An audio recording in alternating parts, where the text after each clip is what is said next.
Shalom, saudara-saudara yang dikasihi dalam nama Yesus Kristus. Marilah kita mendengarkan firman Tuhan sebagai renungan kita pada pagi hari ini, yang tertulis pada Lukas 15 ayat 18. Saya akan membaca untuk kita semua. Aku akan bangkit dan pergi kepada Bapakku dan berkata kepadanya, Bapa, aku telah berdosa terhadap surga dan terhadap Bapa. Sampai di sana pembacaan firman Tuhan. Saudara-saudara yang dikasihi dalam nama Yesus Kristus, kalau kita membaca keseluruhan, nats ini akan berbicara tentang perumpamaan yang Yesus sampaikan tentang anak yang hilang.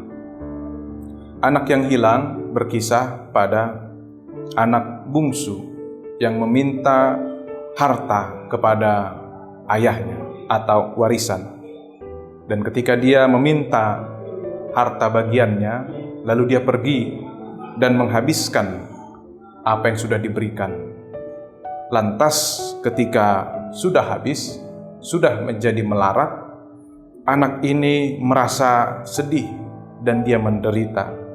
Karena untuk makan saja dia harus mengharapkan ampas, yang secara tidak langsung itu adalah untuk makanan ternak.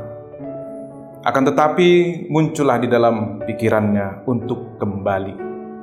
Di sini anak bungsu itu bertekad, dia melakukan pertobatan dan dia mengatakan, aku akan bangkit dan pergi.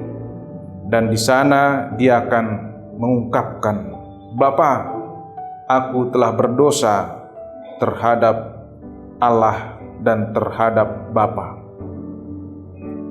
Saudara-saudara yang dikasihi dalam nama Yesus Kristus, ketika kita melihat secara khusus nats ini, tentu ada beberapa tanggapan, terutama kalau kita teruskan, di mana anak sulung atau si kakak merasa ada yang tidak adil, karena ketika si anak bungsu sudah pulang, dia mendapatkan kesenangan, tetapi kakaknya, si anak sulung, merasa dia tidak menerima apa-apa, sedangkan kesetiaan dan kerajinannya dia tunjukkan untuk sang bapa. Lalu sang bapa mengatakan bahwa ketika anak si bungsu pulang, itu merupakan sukacita dan kegembiraan. Dan selama si sulung bekerja, itu sama saja dengan dia memiliki apa yang dimiliki oleh sang bapa. Lalu terakhir di ayat 32, sang bapa mengatakan, karena adikmu yang mati, yang telah mati menjadi hidup kembali, ia yang telah hilang telah didapat kembali. Saudara-saudara terkasih, namun demikian kita mau memfokuskan renungan ini pada ayat 18, menunjukkan adanya langkah awal. Bagaimana si anak bungsu mengungkapkan kesadaran dan dia menyesal. Dan itu ditunjukkan tidak hanya ungkapan saja, tetapi dia melakukan tindakan nyata.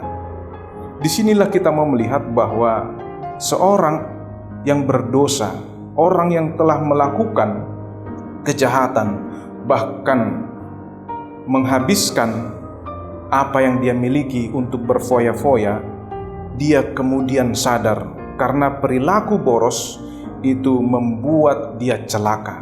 Maka dia kembali dan pulang.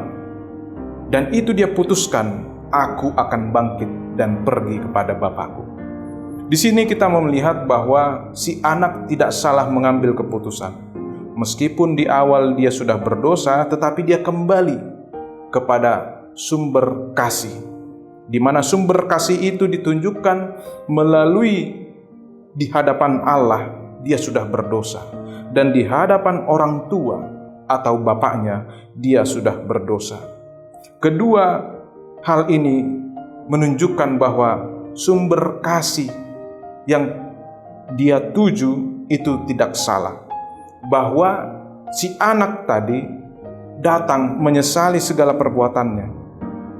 Dan disitulah kita lihat bahwa kasih itu menutupi segala dosa. Yang kemudian kita bisa melihat bahwa ketika ada penerimaan, ketika ada penyambutan, seperti itulah komunitas kita sebagai komunitas Kristiani. Karena Yesus juga berpesan, kita tidak boleh saling menghakimi. Apa yang sudah dilakukan saudara kita, perbuatan salah dan juga perbuatan jahat, hendaklah tidak menjadi penghambat kita untuk berbuat baik kepadanya. Dan kita tidak boleh melihat itu sebagai batu sandungan untuk pertobatan, melainkan dengan tidak menghakimi, disitulah ada pintu sumber kasih yang menyambut dan merayakan bahwa si anak bungsu yang telah mati telah hidup kembali. Saudara-saudara yang dikasihi dalam nama Yesus Kristus, bukan secara harafiah atau secara letter-letter menyatakan bahwa orang berdosa itu mati dan ketika dia bertobat maka dia akan bangkit kembali. Akan tetapi kita mau melihat bagaimana keadaan orang mati itu bisa ditunjukkan ketika ada sikap atau keputusan yang salah. Mungkin ada sikap sombong, ada sikap boros, ada sikap egois dan berpikir materialistis. Bagaimana dia dapat memperoleh semuanya, dan bagaimana ketika satu hal membuat dia salah mengambil keputusan.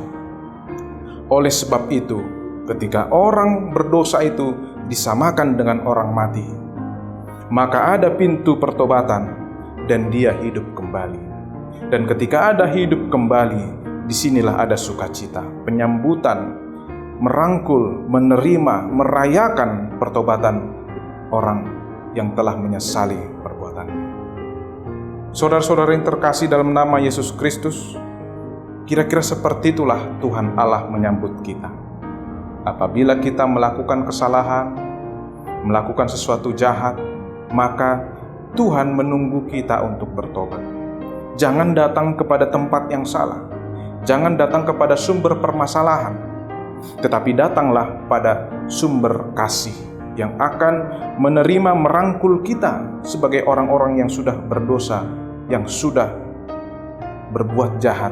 Tetapi disitulah ada sukacita bagi semua orang yang mau menyesali dan mau bertobat kepada Tuhan Allah. Saudara-saudara yang terkasih dalam nama Yesus Kristus, tidak peduli seberapa besar kesalahan yang kita lakukan, tidak peduli melihat berapa banyak dosa dan kejahatan yang sudah kita lakukan, tetapi nats ini mau mengatakan bahwa perbaikilah diri kita masing-masing. Sadarlah akan segala perbuatan kita, baik itu yang kecil maupun yang besar.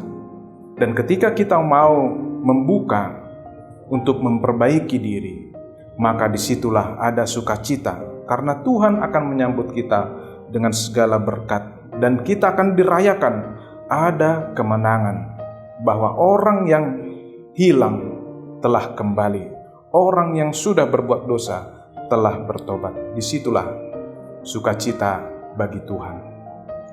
Karena itu saudara-saudara terkasih dalam nama Yesus Kristus, marilah mengawali hari ini untuk melihat segala perbuatan kita, introspeksi dan juga memperbaiki keadaan kita.